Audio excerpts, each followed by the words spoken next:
Yeah, hi, I'm Julian Noodle. I make videos on video gaming. Sam person here he makes video games and videos on that. And then we have Sam Waitin here, who's doing really cool and awesome music and also is part of Explorers of the Internet, which is doing really cool and awesome music, which we'll get into. And we're friends now. Yeah, also SexFM is an online radio station that one of the Sams, you'll figure out which one, helped me put together, and then we had to very quickly kill because of circumstance that we will also get into. There's your context. Listen to us.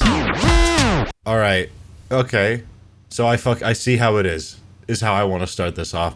I see how it is. You brought a replacement Sam to get rid of me on the podcast. That's funny. See, that's funny. This is because you're both funny called about Sam. There's nothing funny about this to me, Julian. That's really good. I've been your friend for years, and now we're doing a podcast, and there's just a third guy. And are we trialing him out? What's the deal? So Sam, how much do you know about Sam and what he does? Oh, Sam. Yeah. What's your deal? Because I've seen you around. I saw you did some stuff on Julian's SexFM under DJ. What? We're gonna talk a lot about SexFM. I already know. Do I have to say the whole name out loud? I genuinely, this is not a bit, don't know what your full DJ name was. I just heard a lot of syllables. It's okay. Most people who listened, even the ones who listened really intently, also don't know the full name. Hit us with it. Do you know what it was? Wait, have you forgotten? Have you forgotten your DJ name? No. It's like burned in my memory. DJ well-informed, wide and class conscious whining, what a do-walk, aka DJ Widow. There. How'd you come up with that one again? Where'd that name come from? Well, we were on just looking for DJ names. I just joined the team, and you had DJ Tolerant, and we had DJ Sprite, and I just went into the first DJ name generator. For some reason, the thing that came out, the first thing that came out was just DJ well-informed, wide and class conscious and whining, what a do walk, and I have no fucking clue why that happened. No, that's not the first. What the fuck are you? What fucking website did you use? I just looked up DJ name generator, and I just clicked a random one, and I swear to God, that's the first thing that happened. You could set it up to how many words it was, and for some reason, I came to the site and it was just 7 words. Right. Good for you. So that spoke to you on a deep level, and you adopted it as your new name. Yeah. Okay. Because what I'm so curious about is every single life choice that led up to that moment. Because I feel like most people would have clicked onto a different website, but that's not the kind of person you are. That's not the kind of Sam that you are. No. Boy, you don't know the half of it. What is your deal? Before SexFM, what do you do? I've seen you have audio editing open. I know you do awesome music stuff, but beyond that, I am lost. I do music, you're right. I'm Good job. Yes, yeah, music. Yes. I'm just gonna keep guessing creative disciplines at you for the next hour. I make music under name Sam Waitin, and I do stuff on Explorers of the Internet, and that's another rabbit hole of things. I'd really like to get into that at some point as well, but of course you do, Julian. No, it's genuinely it is genuinely interesting how those two different acts, parts of your musical career, I guess you could call it. It's my Sonic and my Shadow. That's kind of what it is. Yeah. Your yin and yang. Yeah, wait, continue. So what the hell are these two projects? Why are they different? Why do you have two? Also, which one came first? Well, that sucks to say because Explorers did come first, but I was doing stuff. What is Explorers of the Internet? I can't say I'm surprised, I'll be real. All right, so the Sam Waitin, that's just my normal serious music project where I just release 90s inspired racing game music mostly, and Explorers of the Internet is the dark brain rot other side of that, where the dark side of it. Cool. Well, it's a big collective of very differing music producers that just make absolutely anything and just put it on a SoundCloud page, basically. That's kind of how it started. It started with one person, then two people, and then I joined in 2016. Oh God, we need context for this. So I want everyone to be on the same page here. Mainly Sam. I want you to hear like the quintessential, because there's a story behind this track as well. Oh yeah. I'm bringing sexy back.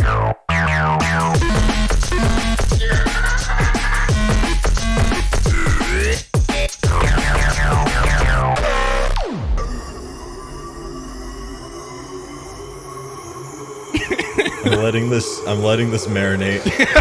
What listeners won't get is the visual component of this. Fucking Mr. Krabs trap beat fucking kills me. Oh, I'm pretty sure This Sam is- edited all this too. Yeah. My darkest day. Director's commentary. Oh my god! Right now. Oh my god! Sorry, hey listener, a guy just got a trash can thrown at him, and that was the end of the video. Okay, I'm so okay, glad we sorry. start out with this. Okay. No, I need, think I it need makes the actual everything. I stuff need later. everything to fucking stop for a second. I need the world to stop spinning for a second. This came first. Well, This is what you started doing. no, not entirely. To what? Okay, because in my head right now, I need you to know that the version of you that exists is the version of you where this was how you got started making music, No, which would be insane. no. To be fair, some of the first beats he's ever made. And you're about to kill that guy, but I do want to like live in that world for like a minute. Oh, that more. would be great. Sam, I'm pretty sure one of our intros on the podcast is literally the first beat Sam ever made on a computer. That's right. Yeah. There's the. Oh my god. I started making like electronic music in 2011, like peak Skrillex days, right? Yeah. No. Yeah. Yeah. You got it. Yeah, I started out with that and making lots of dubstep and bass music. Not good bass music, but nonetheless. And like I had an arts project for that whole period. And then in 2016 is when the Explorers thing started for me, at least. It was already a thing for like half a year, I think, at that point. Because the way how it started out is that a friend of ours, she had a dubstep alias, and it got pretty big, but then she changed her name, like her alias name, right? But she still had the URL. So it started out with she was like, all right, let's just use this URL and just post some random shit, right? For the reason for that would be that like people would click the SoundCloud link of like the old dubstep stuff, and then they would get on that page and they would go like, what the fuck? Right, and they would be punished for it. Yeah, exactly. And it would just be a whole rabbit hole, right? That's kind of how it started, and then just kind of went from there. But you can start to see how SexFM was a great fit. Yeah. yeah, it kind of became of like an output for, all right, like I'm making normal music and everything else can just go on there, right? So like there is some genuinely good music on there as well. We try not to like brag too much or something. Like it always needs to be some sort of ironic thing, right? Yeah. But the thing is, the way it is now, there's there's a lot of people on Explorers, but there's like 10 people that are really like, they're pretty active, and like 6 of us who are like mainly like super active, right? That's the people that do like core staff, you could say. Yeah. We are like the ones that do like the live sets and stuff, and like the live performance and the videos and stuff. There's a live component. Yeah. Sam 'Cause- doesn't know that you play live. This sounds like As I was saying before this, I have a 15 meter XOR cable on my microphone right now, so I gotta walk to my computer for a sec for that. Why are you on a different continent than your computer right now? I wanted to sit on the couch, okay? the opposite of therapy. Well, the whole Explorers thing just kind of kept going, but it was kind of just like low key, right? And then in 2020, like COVID days, I started Sam Waitin. So like I was already well into making music and releasing stuff, but this was just like a big rebrand thing. Yeah. And like at all the time to I didn't know that. I had all the time to make it, right? Because I was already, I used to play like racing games and like listen to like racing soundtracks as a kid and as a teenager and stuff. And Oh hell yeah. I was like, it was always in the back of my mind of like, that's what I want to do, but I never had the balls to actually do it, right? because I was like, no, I have to make like dubstep and bass music and jazz and that kind of stuff because that's like objectively good music, right? It has like the established audience. This is the thing that people listen to music for. I was like not making music for myself, but like making music to. Now we're going from that to Explorers. All right, that's great. No. Finish your thought. Finish your thought. No. Okay, so I went like from Julian keeps popping up a live stream, getting in the way of the communion of the Sams. It's fucked up.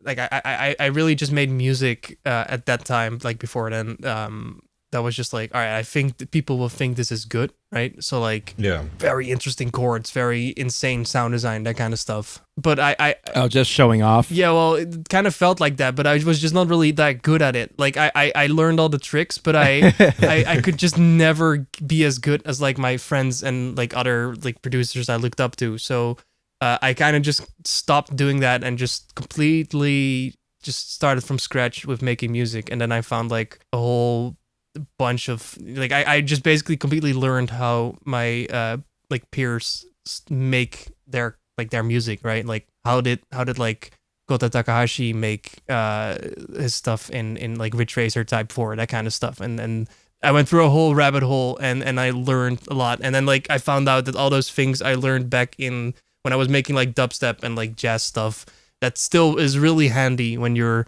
making fucking awesome racing music. Like yeah, exactly, like racing music, right? So yeah, it's all like you brushed up on your production chops. So this was just a new approach, a new way of doing it, right? Exactly. And then sometimes just like when you're this music is like also serious, and you still want to like put some like shit noise or something, and then whatever. Or I still want to make some dubstep or something, shit and instead noise is a cool word. Like, and then I could just put it in Explorer. So it's like a perfect little way to just like everything I make has a place, because if it's good, I can just like use it for my own artist project, and if it's good but really bad, I can just put it on Explorers. And if it's really bad, I can also put it on Explorers. So there's like there's no losing here. And the greatest thing is like we can just play that live as well. So I could just like. So good. So here's one of my favorite Sam tracks. All right, Sam, we're clear to use this on the podcast, right? Yeah. Say no. Okay. No.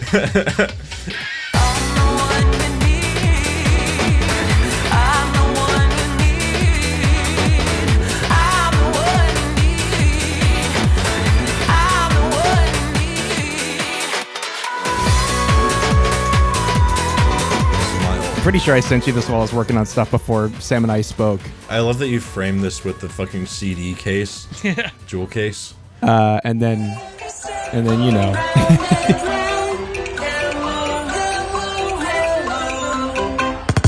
Yes.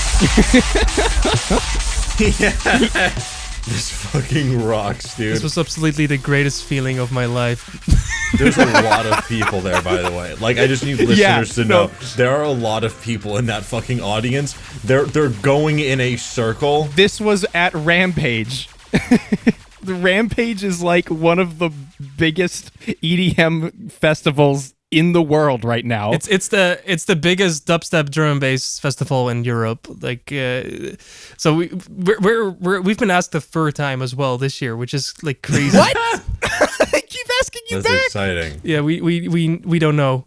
We don't know how this happens, but do you feel any pressure to like keep finding new ways to get worse in a live environment? Well, no, because like the great thing is about this I guess for context with Explorers, I guess I can explain how the live stream or like the live set thing started, right? Yeah. So it started also during COVID, because there was like a little bar in the city I studied in. Like, I was studying like electronic music. Of course, there's an electronic music study in the Netherlands, right? That is so specifically EDM college, basically. Well, no, it's like a conservatory, like a music conservatory, but for electronic music. A conservatory. Wait, sorry. A conservatory that teaches electronic music, or a conservatory that is built exclusively to teach electronic music? No. That like they also do jazz, right? But Okay. here's Oh hell yeah. Okay, so all the greats under the same roof. That fucking rocks. Red Exactly. pill and blue pill. Do you want to play jazz, or do you want to? Do you guys ever just Do you want to found explorers of the internet? beat the shit out of of each other in the hallways. Yes. Like, beating the classical pianist and like the house DJs or something. Just the most comical version of the Looney Tunes instrument fight noises. Yeah. Like imagine a piano duel, but one person just brings a turntable. Anyway, I think we're just insulting you now, actually. I'm sorry. It's okay. This is just so fantastical to me. It's so wonderful to picture as an object in my head. It's a mystical world, the Netherlands, you know. It's like, I get it. Yeah. No, but there was a bar, and during COVID, you know, they couldn't open, so they did a live podcast thing as well, where they would hire or like get a DJ or something, and then they would interview them during the podcast, and then they would play a live set after that and just live stream it on Twitch. It was like really cool that they did that. And then me and my friend, who's also an Explorers, we got asked to do like a DJ set at that club, right? This was the club was called the Space Bar, and so did they ask Explorers to do a live set or no? what? They asked. There's like our teacher. He plugged us in. This was like before I launched like Sam Waitin, so I was like not promoting this at all because it was just kind of like. I don't know, like I'll do this DJ set for fun, but it wasn't like a promo thing. It was just for fun. When my friend was being interviewed, like we were both being interviewed, but he was first. And while he was being interviewed, I was the biggest asshole of all time because he was there to like talk about his own artist project and his own things and stuff. And in the back, I was just like, I was going to like the people doing the podcast and like behind the scenes and stuff. And I showed them Explorers. I was like, yo, you should talk about this.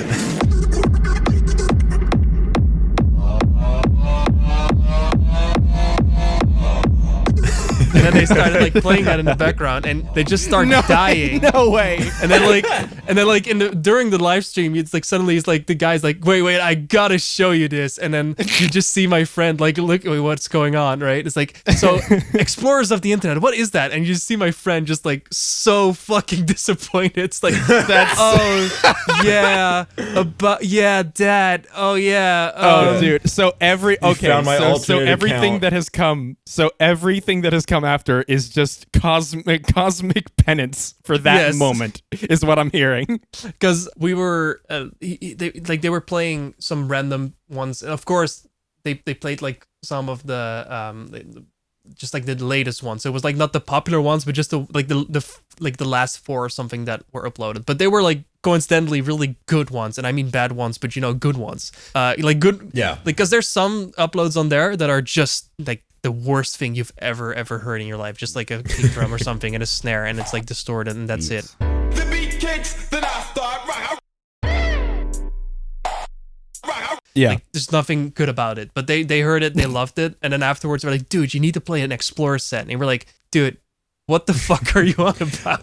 Like, how do you see it? Like, have you listened to it? How do you see this happen, right? We need to give this music to the people. See, this is so funny to me because while we were working on SexFM a while ago, I distinctly remember talking to you about a lot of this. And one of the things that you told me was that it is at least a little frustrating that of your two musical ventures, the one that is significantly more successful is the one where you play diva fart reverb over loudspeakers for a dubstep festival instead of the stuff you try really hard that you care a whole lot more about. And so to hear that the first time it ever went live was whenever you did exactly that to someone else, it's just so fucking funny to me. It's all karma. It's all karma. But no, I'm not mad about it at all. It's all been incredibly fun. And our first, it looks fantastic. It all happened, like it just all went downhill and uphill starting from our first like that first Spacebar show. So me and some of other people in my year, and my teacher, we made like your teacher was involved in this. Well, yeah, sorta, yeah. He this was like just after COVID, so like 2022. Like I just released my first EP with Sam Waitin, right? And clubs were just starting to open. So I was like, hey, we're really lacking in like any shows, right? We haven't played. I've been studying here for like 3 years, and we haven't played a single show because of this like pandemic. So can we just like do our own show, right? Like, can we just get some people from this school that want to play like a live set and play in a club, like that Spacebar, for example, because that was like a really like a place where all sorts of music like this would play. So we did that. Like my teacher, he knew the people from that bar, and he was like, yeah. They want to do it, but they want explorers of the internet. That's their deal. Awesome. Like you can ask anyone for that night, but as long as explorers of the internet play, like we're good. Wow. That's fucking beautiful. That night, I played my first Sam Waitin DJ set, and right after I played the first explorers DJ set. Jesus. And that's the first, that's like the YouTube upload, like the first YouTube upload on the Explorers page. And you can hear at the start Oh, wow. that like my friend is like, oh, put your hands up for Sam Waitin. Because I just played my set. And at that moment, I'm like changing my clothes to look like some dumb asshole. And then we immediately play, like that was like the most tired I've ever been, because it's like takes so much energy to do like DJ sets, especially if it's like your first time. Yeah. And then after that just kind of went places on the internet, because it was like, fuck, who does this, right? Or something like, yo, yeah, you gotta Right, see yeah. this No, or it's an inherently shareable thing. yeah, exactly. Who does this insulting attack on the art form in front of all these people and gets them on board with it? This is beautiful. Yeah, and then gets like and gets changing every the game. single person like to cheer for it. Yeah. Yeah. So, and then it just kind of went downhill from there, because we got a second show from that. Like the show didn't go well at all. Like, our friends that came to the show, they loved it. Like the moment we start pressing play on like that Explorer set, like that first one, we had like 20 or something friends from like our music school to join in the crowd, and immediately we press play and they just started like mosh pitting, and this energy just like went for like the whole hour. Like it was amazing. But all the other people, they just immediately left, because they were like, what the fuck is this? Oh no. That's so That bar, cool. they didn't care at all. They were just like, this is amazing. Like, this is the best thing we've ever seen. Right. They're willing to turn away their entire audience for they this were- because they just okay. thought it was funny. Fun fact, that bar is like, it's gone because Ah, because they ran out of money. Go figure. But yeah, go fucking figure. Right. They're making decisions the way we make decisions. That's not sustainable. yeah, but that was amazing that they let us do that. And then they asked us again No. to play outside. This was like in the Netherlands we have when our king's birthday happens, we have like a whole festival day, right? It's like called King's Night, and we played a set like outside from like, I think it was like midnight to 2 a.m. Like a 2-hour set. Not only did they give us like another set, but they gave us a 2-hour set. And that's like prime time too, midnight to 2 a.m. Like, Well, yeah, it was just in the middle of the train station, and so there was like not a lot of people. It was really weird, but it was great. cool. I'm so tired. I just want to get home. I step off the train and I hear echoing through the calls. We posted that as well on our YouTube.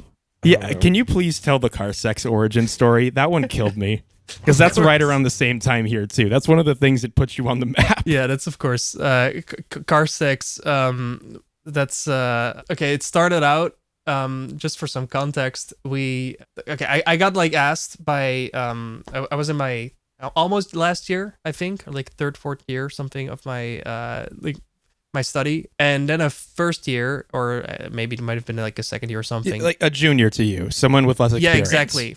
He asked me to, like, he was doing a project like at that school. You had like a semester project basically. It's like a thing you set up. It's like, all right, I'm doing this. I'm making EP or something. Like you need to fill in like 160 hours in like a project for that like semester or something. Mm-hmm. And his idea was, all right, I want to work together with some other students that I look up to learn like new production techniques and stuff. That's how he brought it to me. It was like, hey Sam, I really like your production. I'm doing this project, and I want to work together with artists that I look up to in at school to learn how they do it, and like make a song, and then I present those songs at the end of like the semester to my teachers. This is an amazing way to start a story that we know ends somehow with the phrase car sex.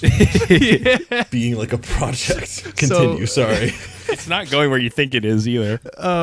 so he invited me. I was like, yeah, sure, like I don't really do that often enough, right? I was like, yeah, that sounds fun. I like working together with other people making music and stuff. I didn't expect to like release a Sam Waitin song or something from it, but I was like, yeah, we'll like make a little production. And we set up a date. It was like a studio, like in one of the studios at school. Because like there's a bunch of studios there, and you can just like rent them for like this many hours. Yeah, that's pretty standard. Right. Yeah. And we sit there in the studio. It's like, hey, yo, what's up? Yeah. Let's make some music. And he's like, yeah. So I got you this vocal recording, and good luck with it. What? It's like there's more to it, but that's kind of how it came across for me. It was like, wait, what? But we were gonna make some music. It's like, no, yeah, I want to see how you deal with this, right? Like he recorded a whole like vocal.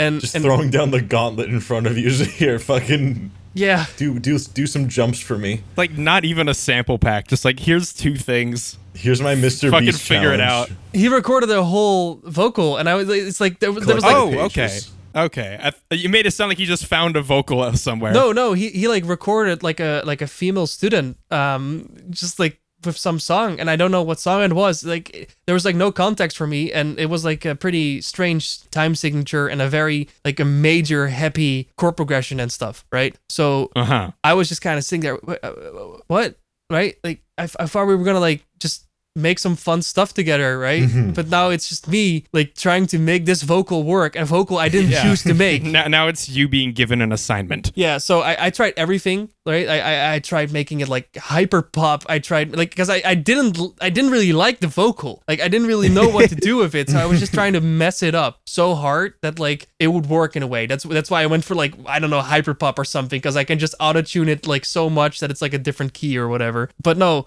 Like just nothing came from it, and like at a certain point I just told him straight to his face like, hey dude, I'm not enjoying this. I'm sorry, but I expected us to just do something together, and I'm just like sitting here on my own just kind of awkwardly trying to make something work, and you're looking at me like, yeah, okay, yeah, sure, go ahead, yeah, see if that works. Yeah. And I don't know what's going on. It's like, and he's like, yeah, well, just do anything. And I was like, dude, this shit sounds worse than like an Explorer song, right? And like at our school, people knew Explorers, right? So he's like, oh yeah, fuck it, dude, make an Explorer. It's like, you want me to make an Explorer song for you for your semester project? All right, fuck it, dude. And then like in 20 minutes, I just like kind of make car sex. Bruh. It's like, bruh. And just like start the drop and stuff, and just kind of look at him like, yeah, is this what you wanted? Is this what you wanted? And then the best part is that like this happened on like a I think it was like a Wednesday, and me and and my friends from school who are like the other guys that do like the Explorers live stuff, like we you invited them in while you were doing it, right? Well, like, no, they this overlapped. Like every Wednesday at like for like an hour or two, we rented that same studio to just like listens to, like we had like a feedback session with each other where we just like listening to each other's like, oh yeah, what are we working on right now, and just like listening to it and stuff. Yeah. So they slowly start like coming into the studio because it was like overlapping to there, and they were like, oh dude, this sounds great, let's go. And then they were just like, and like the guy that like invited me on the studio, he had no fucking clue what was going on. Like suddenly there's like 6 people in the studio going very hard, and I'm like, what the fuck are you talking about? This doesn't go hard at all, right? And they were like, no, dude, you're cooking. This is sick. And then one of my friends, he makes like the Bailey Funk Mr. Krabs part at the end. Like that's what he that's why car sex is just like 2 completely like different drops. It's just like the first drop is like the thing I made during that session out of spite. And the second part is like my friend who was like, all right, I'm gonna try to match up this energy. But during this whole time, like that one guy was just like sitting in the studio completely going like, what the fuck is going on? Just stunlocked. But the best part is that he had to present this. Oh yeah! I don't know if he actually did it. I really hope he did. That would have been really great. I really hope like one of the teachers had to listen to this. Personally, I would have seen if I could attend. I just want to be there to see how that goes down. Stare him down. Yeah. To make sure he does it. Front row. This is the prize. I like that. You have spite and love in the same song. You're running the whole emotional spectrum. That's beautiful. And it really comes through in the track when you listen to it. It's very emotionally charged. It's great. That's what I took away from it. I always kind of get like, I made that video for that also, like with, like, you know, the video you just watched, right? With all the brain rot in it. I just put some random shit. Like, of course I did, right? Like, if you look at it, it doesn't take like a Shakespeare to write that. But I remember being so angry while making it, like going just like, this sucks making. It's not fun at all. We've been trying to argue that art doesn't have to come from pain, and what you're saying is that only makes it better. If you embrace it, that makes it really funny. Yeah, that's car sex for you. That's fascinating. Oh yeah, and then I made that art as well with like the two cars fucking. Oh, I didn't know that. That's beautiful, dude. That's beautiful. We had to change that art multiple times because at first it was Mario like in both cars. So we got like our distributor just went like, dude, you can't do that.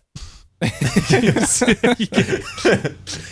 This is where we draw the line. Yeah, you made him like the bootleg Mario, right? It's interesting what's too far.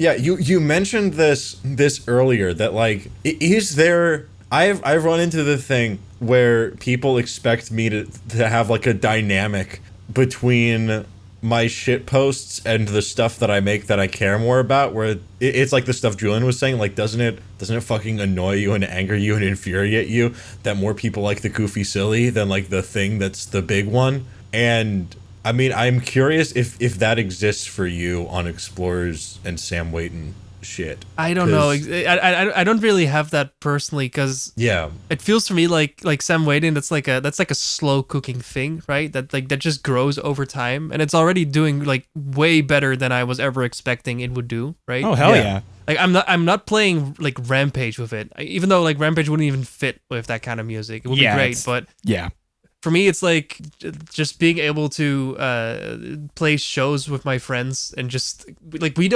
we played like the worst shows of of anybody's lifetime, right? And it doesn't matter at all because we're just there like together. And if we fuck up a DJ transition, we just make fun of each other on stage or something, and then like nobody cares. Everybody thinks it's great. It is actually hard to tell what is and is not a mistake sometimes when you're listening to an Explorers set. Yeah, we've had shows where everybody left. Like we were just like the only ones left in the club. That fucking rocks. That is crazy. That's so good. Because like people would like some club would like see our like videos, and they would be like, yeah, we want that, we need that, right? And then they would put us in between, like they would just put us in between like very serious drum and bass acts, like for 2 hours, right? Or like an hour and a half or something, like at like 3 a.m. and we would just like see everybody leave, and we would just like have the time of our lives. That is beautiful. Right. Just doing the opposite of warming up the crowd for the next guy. Just really like fucking icing that shit over again. It was so sad. You don't get that. That's a true test of a live performer. You don't get to coast off the energy of anyone before you. Yeah. It is a hard reset. You got to work for your time here. Yeah. No free lunch. All right. No, but I totally fucking get that. Where it's like it sounds like the two things are not really in competition in your mind. It's just like these are two different outlets. Yeah. Mm-hmm. One is like a low stakes for fun thing, and it serves that purpose, and the other one is just an outlet for different creative impulses. Yeah, exactly. And you don't want to kill the audience of Explorers of the Internet? Well, no, like, I mean, we have played some shows where I was very close to like just completely quitting it, because at the end of the day, like I'm wearing like a fucking Dwayne the Rock Johnson beanie, and I'm wearing a shirt that says sex, drugs, and dubstep, and my friend next to me will have like my friend next to me will have a shit hat on, right, and a plunger on his head, and like we need to be like entirely non-serious there at that moment, right, and just like have fun. But at the moment, if something happens that just makes it really not fun, right, then at that moment you feel like the absolute biggest clown of all time, right? You look at each other and you see Pagliacci. Yeah. It's like and that happened like not like only like 2-3 times or something, and it mainly just happened because of stuff that wasn't really like in our control. Like one time we played a show and like there's 6 of us, and there's like we had to play in a booth where like 2 or 3 people would fit in, and the DJ table would just be like split all over it. So if you were like, the mixer was like all the way on the right or something. So like if I would do like a transition, I literally just couldn't like get up to the mixer because there's 4 people next to me, and everything would get fucked. And then, you know, people leave and they go to you and say like, dude, you fucking suck. And I'm like, all right, come on, all right, okay, all right. You know, like I may be wearing this clown outfit, but you know, like whatever, right? Yeah, no, the clown has feelings. Clown has feelings. I genuinely don't think there's like I know I'm peculiar for this, but there are a few thoughts that I can conjure that bum me out faster than just like a sad clown, you know? Because like he has one job in life. There's one thing he wants to do, and he can't do it like that. Right. You know? It's not just a sad clown. It's a destruction of purpose on a deep level. Exactly. I pity the clown so much. It's so fucking and that's sad. you right now, Sam. That's what we're talking about. Yeah, you're pitiable is what I'm saying. No, that makes sense though. Like there is something that like hits harder where it's like I'm in a way like I'm debasing myself to be this character and it's not working. Yeah. It's like a double gut punch. No, it's like the whole point of a clown is to bring joy. Like it's the whole purpose is that you're stepping outside of yourself to embody a character whose purpose is to make others happy, and you're not even happy. It's like, good God. I get really introspective when I think about it, genuinely. Yeah, this is what half of the I think you should leave sketches are. Wow. Yeah, that's mostly been realizing you're not in on your own joke. Yeah. Oh, brother. Yeah, didn't you tell me? Yeah, you were telling me about one recently when we started up SexFM. You were telling me someone came up to you while you were doing a decently well-going set, but you're just doing an Explorer set, so it is what it is, right? And someone comes up and yells, I think it was like, "Nice transition, dude. Nice. Good job." Yeah. And that's like, no, I had to hold it in so much because like, you know, like everything wasn't going very well, honestly. This set. Okay, fair. Because we were just like not like we didn't have it under control at all, but we thought we were having fun, and then just some asshole just like comes to me and says like in the most sarcastic voice, like, "Yeah, great job, dude. You're doing really well." And then he just leaves with his friend group. And in my defense, I was having a bad night when I said all that shit, and I am sorry, but Sam, what the fuck? Oh my god, the fucking long con. All of that just to get you to relive that moment so I could bully you for it again. Oh my On a podcast, no less. Yeah, mark my words, someday I will show up to one of your sets and heckle you.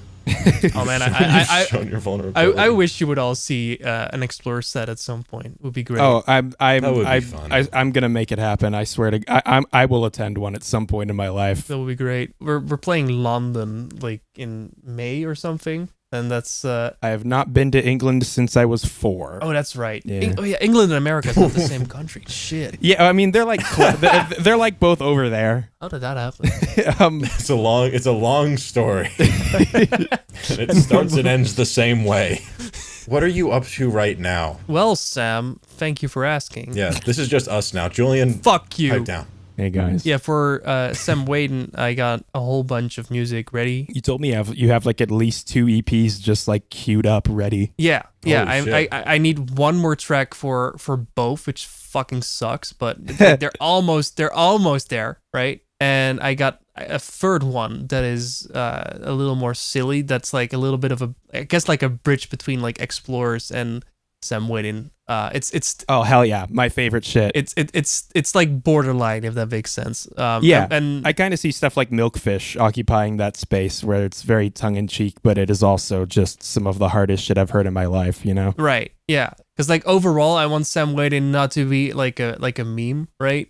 Which is Yeah, of course. But I you know, like I'm not the most serious person in the world, as you may realize from my like my track record. And me and my friends, we like, especially one of my friends, Fuffy, when we make stuff together, it always borderlines like Explorers and like actual like, oh, that kind of goes, right? And he's also in Explorers, right? So that makes sense. Yeah, I mean, like the whole reason that Explorers works is because, it might be abysmal dog shit, but, there's enough good material in there that it does work in a festival set so long as people think it's funny. Like, there's definitely enough stuff in there to actually just, flail yourself around a little bit.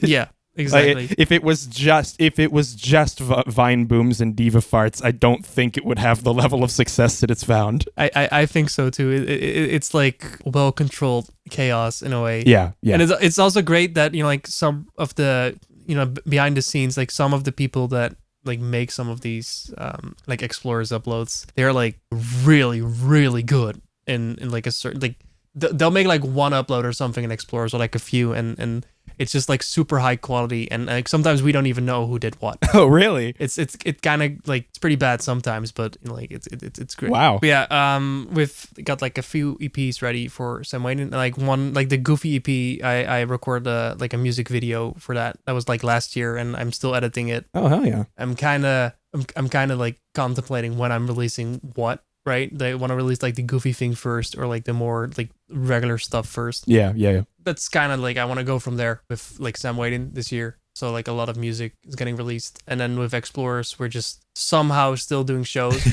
trying really hard to go to Japan, and might actually work out, which is insane. Yeah, because apparently Explorers has like a big Japan following. Of course we do.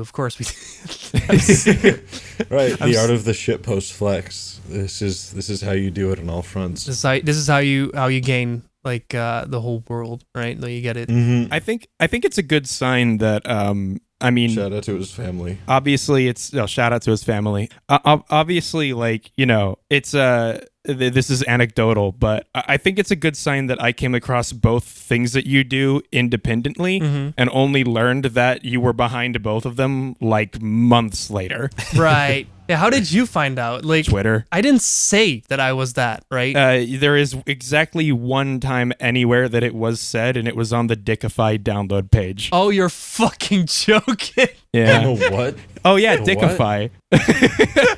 Oh, Sam, tell Sam about Dickify. Oh, I'm not the greatest person to ask that because I wasn't too involved with that, but my my other friends were. But it's like a plugin. It's a VST3 plugin for DAWs. Yeah, and its entire purpose is to suck shit, do nothing, and be completely unusable. Yeah, and it just has a picture of a penis on that it gets stiff when you like turn the knob on, right? So and it's just different flavors of horrible ear piercing distortion. Oh, awesome! Like and yeah, I see on the website it says penis powered sound TM. Yeah, makes all your mixes sound limp and bad and thin. Interesting. I have it. I genuinely have it installed on DaVinci. If you ever want to make something sound really bad really quick, that is one of the best ways to do it. I'm fucking cool. I'm so happy that like you actually make it work. Well, look. I mean, otherwise you have to like actually create a like you'll have to set things up on a particular track, and you got to like put a hard limiter on it so that it like you have to tame it all yourself, right? Like there's a lot of creating the dog shit that this just streamlines. Now all I have to do is drag Dickify on and then put a hard limit on it, and I'm good. That's it. We're good. Yeah, so you saw my like my quote for that, and that's how you. What was the quote? I don't even remember. I think the quote was just I'm stroking my dick right now. I got lotion on my dick. I'm just stroking my shit. And that's when like you went like, oh yeah. Honestly, I kind of saw that and was like, I feel like I should be more surprised. That's really cool. When we started with like when I went to you for SexFM with like, oh yeah, I love this shit. This is great. I did not I didn't know if you knew that I was part of Explorers, but I wasn't gonna go like, hey dude, by the way. I mean, it made sense for you to reach out because like I had already name dropped you in the podcast where you learned about it. So like, right. So yeah, I mean, like obviously one of the people who inspired me to make the project, wanting to be a part of it, was like a no-brainer. But like, yeah, So like even if Explorers was not a factor, I still would have been enthusiastic. But also the fact that I knew that you were a part of that was like, oh fuck, missing link I think just arrived. I just want to interject that when I click on any tweet from Explorers of the Internet, my entire Twitter layout switches to Arabic. I have no idea. I'm surprised that you didn't note that like every time you click on the Explorer's page, the loudest gunshot sound you've ever heard in your life blasts through your headphones. Yeah, but that's their website. They have control over that. How did you do this? How did you switch my? And it's not just the tweet, like it's fucking everything. My entire Twitter is just in Arabic now. I have no fucking clue. I'm fucking befuddled. That is so good. I have no fucking clue how that happened. But that's great. You were just saying that Sam Waitin's oeuvre of work inspired. Yeah, well, I mean, mainly the actual material was just like, oh yeah, this is sex music. This is what we're going to model a lot of the sound of the station off of. For absolutely no way that any human has ever used the word sex before this project happened. Yeah, yeah, sure. No, sure. Because I know all about that. So, SexFM, Sam was invited on. Well, he invited himself on practically.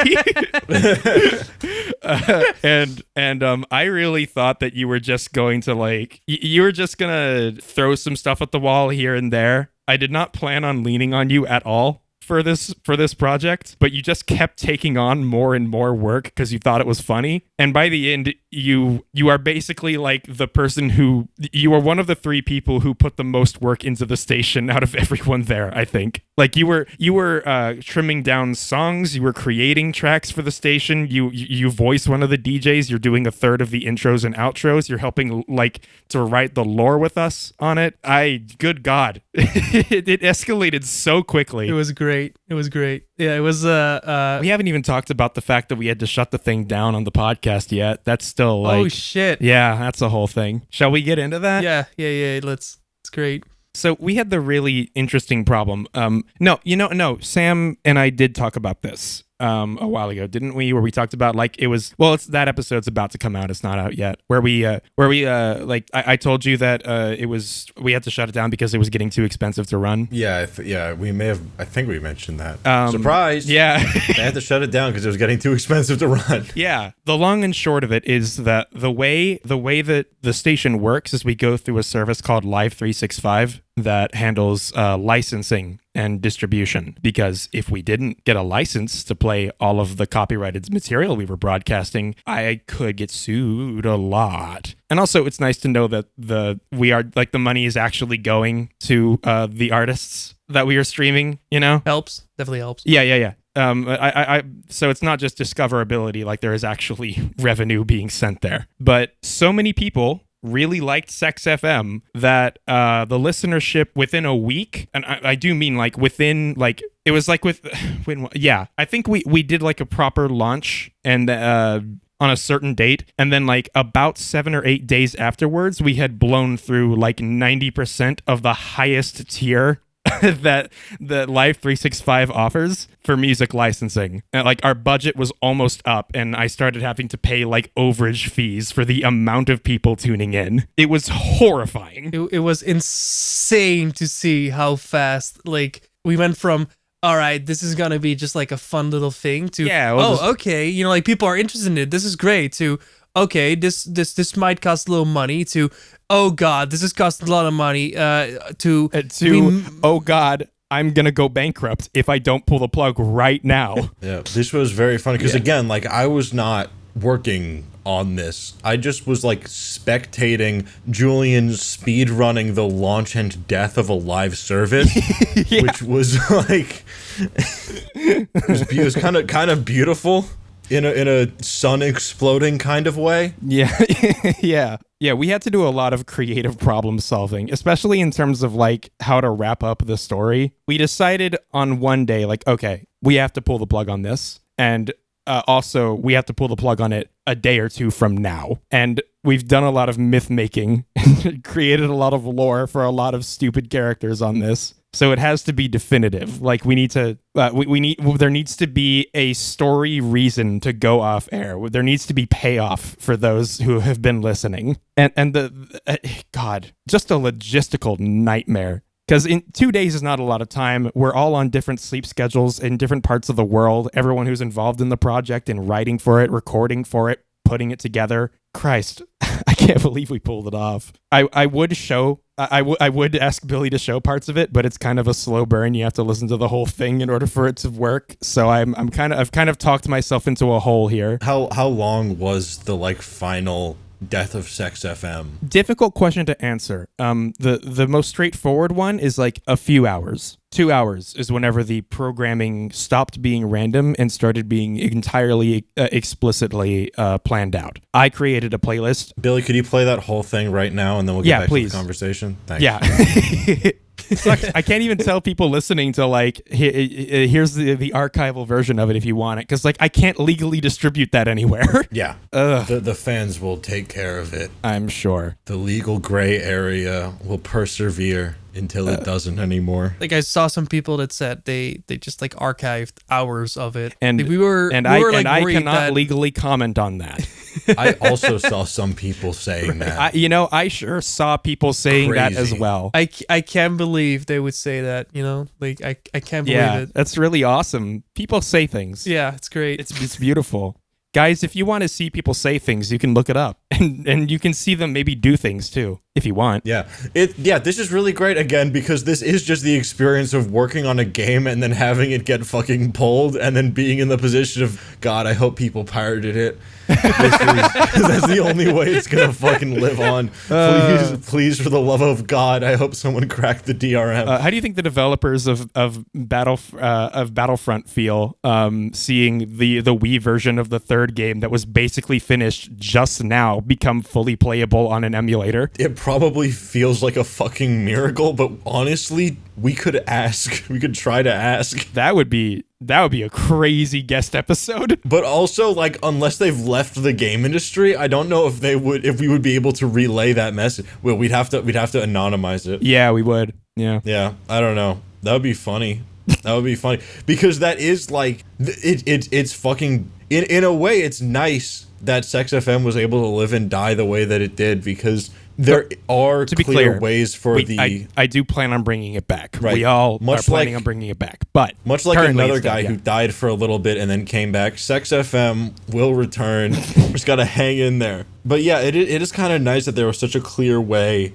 for that to be, archived and preserved, because a lot of creative projects are built for commercial reasons with that explicitly being heavily discouraged and disincentivized and even enforced against in some cases. It's fucking crazy how much of media preservation relies on praying a company looks the other way. But that's just me. In our case, several companies. Yeah, a lot of companies. Yeah. Because you use a lot of music. Very large ones, too. Really cool. And I know that people in the comments are probably going to be like, oh, it wouldn't be illegal if you did XYZ. There's a lot of awesome intricacy at play here. Yeah. That I had the pleasure of learning about secondhand. Yeah, guys, why don't we spend the rest of the podcast talking about the intricacies of online copyright law? Let's go. Let's talk about specific crimes that we did. Yeah, let's go down the list of all the things, especially for SexFM. Let's go down the list of every single law that SexFM has either outright broken or is very gray area on. Let's really every single sample that I unwillingly I used with explorers of the internet that I did not clear at all. Let's talk about that. Yeah. That thing that that you make money off of. Mm-hmm. Yeah, this is great. This is great stuff. This is great jokes. Yeah, no, this is good stuff. Yeah, no, I think that tactical copyright infringement as a way of going about making creative projects is just so necessary to culture at this point. It's like it is actually fucking load-bearing gray area, load-bearing pillar that you can't look at or else you'll realize it's not there, and it will cause a lot of structural problems. This is really rich coming from you specifically, guy who did Wii Sports VR thing. Yeah, I should listen. I should not have fucking shit-canned that project. I should have actually gone through with baiting Nintendo into getting mad at me. You haven't explained what the plan was on the podcast before. This is new intel. Yeah. Okay. Also, I don't know if Sam knows fucking anything about this. I have no fucking clue what's happening, but I love it. Let's we're gonna get live Sam reaction here. This is fun. Yeah, live Sam reaction. This is Sam to Sam conversation. Yeah, Julian, shut the fuck up. This is important. Yeah. So basically, after high school, I didn't get into like any of the colleges that I applied to, with the exception of one that I applied to genuinely on accident. And so I was like in this weird position where I was in community college. I didn't really know what I was doing. I knew I was like, it just felt like, now's my time to try and get into the game industry. But I don't want to like spend a shit ton of money going to DigiPen or whatever. And I do have some experience making shit on my own. So obviously I'm going to try to bait a large company into taking a legal action against me that's bad enough to get reported on, but not bad enough to ruin my career. And that will be a way to show everyone that I'm good at my job and get eyes on me. And that seemed like a good idea if handled carefully. And so the thing that I landed on was like, well, what if I made Wii Sports Resort from the ground up as like an open world native VR game, and I like ripped the assets from the disc using Smash Brothers Brawl modding tools and made it all run on the Oculus Quest, and it was just fucking awesome. When was this? And I took a couple of months to do that. This was in 2019. So this is a good number of years ago at this point.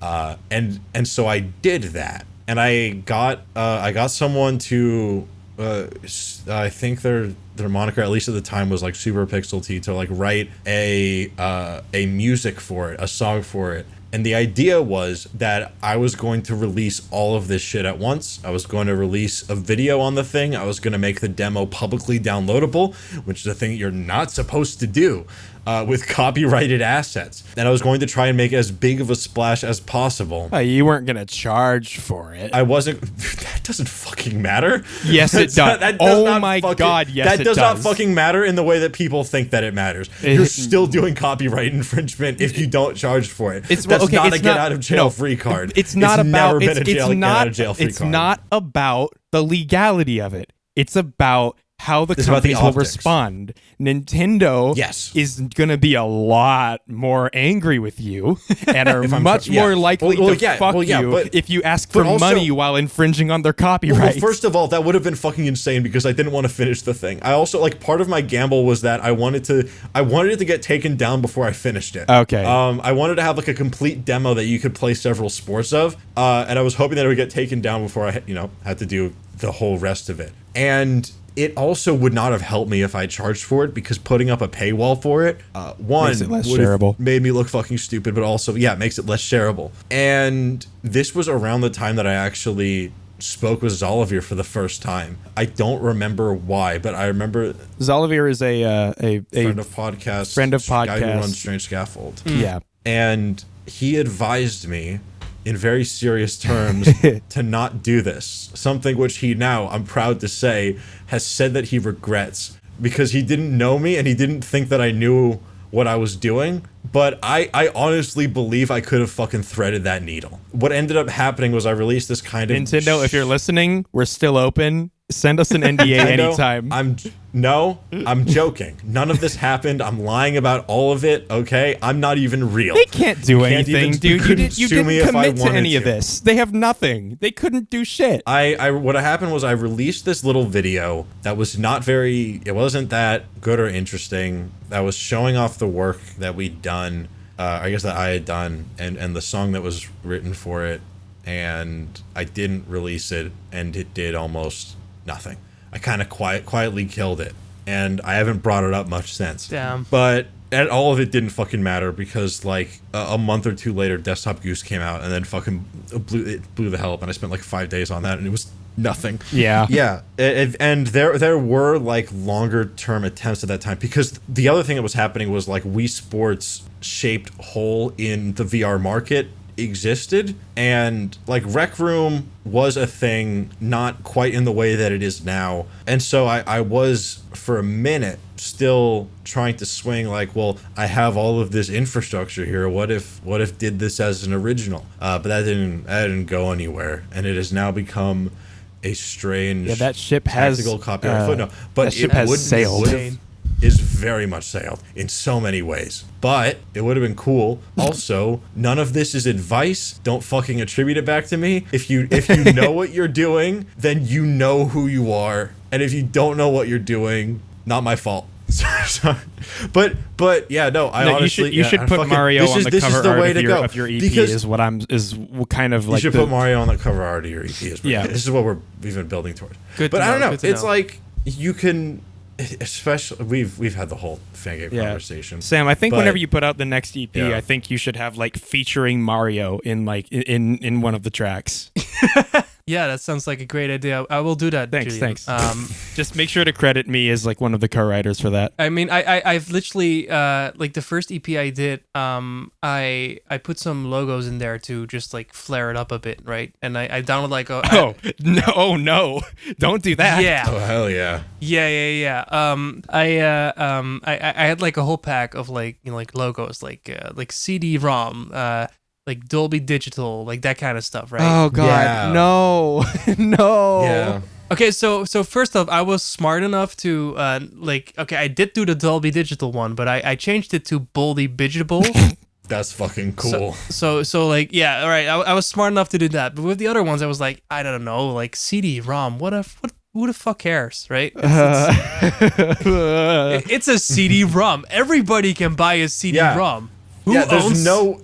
that's just a description. But it's just That's not- Sony. Anyone can buy a PlayStation, Who dude. the fuck is Toshiba? Am I right? Like, do you know what a Toshiba is? I don't know. Yeah, it's just words. It's funny letters. So I distribute the EP. I distribute the single first, right? And I didn't have separate art for it because I was stupid. I just used the same art for the EP for the single. This was like the purple one. If you look at my discography, and if you see, it was all okay. Like my distributor was like, yeah. This is good. The music sucks, but like it's good. Yeah. And then I distributed the EP, and suddenly I got word back going like, dude, you can't do that. And I'm like, what? What do you mean? Yeah, you can't use like logos that you don't own. And I'm like, dude, you released the song before it's out. Like you say yes, and now you're telling me the art is not good. What the I don't have other art. Like what do you mean? What am I supposed to do here? And I removed like the CD-ROM logo, like just one of them. There was like another, like there was a bunch of other logos there. I just removed the CD-ROM logo, and I said like, Yeah, I'm looking at it right now, and like MP3 is still there, which is funny. No, it's not, which is Julian. funny, by the No, way, it's- because MP3s aren't on CDs. That's not. It's not how that works. actually there's MP3 CDs, Julian. No. Sam Waitin's EP specifically was released on MP3 CD, which is why it has less music on it than a fucking normal CD Julian, would have. So they just compressed Julian, it and didn't right now use I'm 90% of the dropping disc. fucking handles on your head. There's no CD of the song. You're listening to the MP3s on Spotify, Shut up! aren't you? Shut up! Whoa! Stop! Whoa! Yeah. Sam, you wanna you wanna promote our Patreon for us? Yeah, of course. Yeah. I got this. You can go to finalv3.zip. Wait, That's where it is. Not a zip bomb. Finalv3.zip. That's where our Patreon goes. We need money. Because the show is expensive. Show costs a lot of money. Even though it's not good. Billy, tell people exactly how much money you charge us for every episode. $1,500. 1 HD DVD of the movie Norbit, 3 steamed hot dogs with ketchup on the side, and Famo baby formula because I'm a big baby with a big diaper goo goo gaga. 2 more steamed hot dogs and gun. The good part of the show is expensive. Hi, Sam. We're doing Patreon questions, but we recorded this episode before we promised patrons that we would do Patreon questions, or like specifically one question. sliding this one out of the door. Yeah. How do you stop yourself from gooning too soon on an idea? when is the appropriate time to edge on a project, Sam? Or possible, just not engage at all? Thank you for sex. That was from Witty the Entertainer. We spoke before recording about whether or not to pronounce it as Whitey the Entertainer. We decided against it. Well, it's a picture of Rami Malek is the profile picture for this one, and I just want to thank you for that's telling interesting. me who that is so I can remove them from the list of active patrons real quick. So, yeah, I mean, it's an interesting question, Sam, right? There's a lot of moving parts It's here. really difficult because when you I don't know how to communicate this in audio, but when you look at it on the page, it feels like it should almost like mean something. Like if you replace the word gooning. It does mean something. This absolutely just means something. Okay. Do I have to translate this for you you right now? You might have to. I haven't spent the last few months of my life working on something called SexFM. Whatever, bro. So what they're asking, to put it into layman terms, Right. is like, so Speak it. So how do you stop yourself from gooning too soon on an idea? Is basically to say, like, at what point do you pull the trigger when starting something? Like, Right. like how long to wait on Oh something my is fucking too God, long. I understand it now. What is the appropriate time to edge on a project? Like, Yeah, right? when Like, do you how long wait? before you go full goon style? Yeah, like when do you put something off? Or versus, or also at the end of the question, they ask whether you can just not engage with the idea at all. Sometimes it's better to leave it. God. How do you make the decision to pull the trigger and fully commit to something? Yeah, no, that's a good question. It's a good question. It's That's a good one. question, and it's really I think for the purpose of being concise here, we should set aside all the stuff we can't control. So, like, you know, circumstance, life shit. Obviously, that's going to factor into your decision making. And yeah. I mean, I'm right now going through a project that I put off for a while because of life shit, and then an opportunity came up to pursue it further, and Right. I am doing that now. those are like case by case basis, right? Yeah. So, like, obviously, we can't really speak to that. The like, if the stars align and you see an opportunity, you should take it. So, what's like? Do you ever have like moments where you need to deliberate between particular projects? Yeah, I think like I'm having to dig back because I think a lot of the processes that I would use to choose whether to, in these terms, goon out on an idea or Right. edge or not engage have become very automatic. Right. The way that I come up with ideas now, my process for coming up with ideas filters out things that probably wouldn't work for me, which is largely like, is this too big for what I can handle right now? Like, the thing I'm looking for in an idea fundamentally is how specifically is it tailored to my exact position right now? Is there something that I feel like I can offer this idea that other people might not be able to? Am I in a good place to handle it? And does it get me closer to other ideas I'm interested in taking? And like when I put an idea on the back burner, usually I try to not just kind of, you know, keep it in the background, but I try to find other ideas that can take me there. Yeah. You know, smaller things. Yeah. I mean, for me, I think I spoke about this on a previous episode, but the long and short of it is that these days I make decisions on what projects to take on based on necessity rather than like most other factors. So it's like what needs to happen right now, and how do I make that happen? And if I'm lucky, and this really hasn't happened in a long time because I keep letting projects balloon out of scope. But if I'm really lucky, I'll be able to get enough of that out of the way to engage with something I really want to make. But usually it's in finding a balance between what do I want to make and will get me to where I need to go right now. Yeah. Presumably the person asking this question is coming from a place wherever they have I mean, hey, I could be entirely wrong, but They have a goon stash. right, like at least in my personal experience, I asked myself the question of like to goon or not to goon a lot more frequently whenever it was not my main gig. Whenever I had other shit going on. Yeah. I think that a lot of what we're talking about is what does pursuing an idea do to your life and your ability to deal with others. Oh, we're getting real pretentious now. Sorry. No. Mean. No, I mean, like, it's literally a matter of how you spend your human time, not that you usually just spend not dying.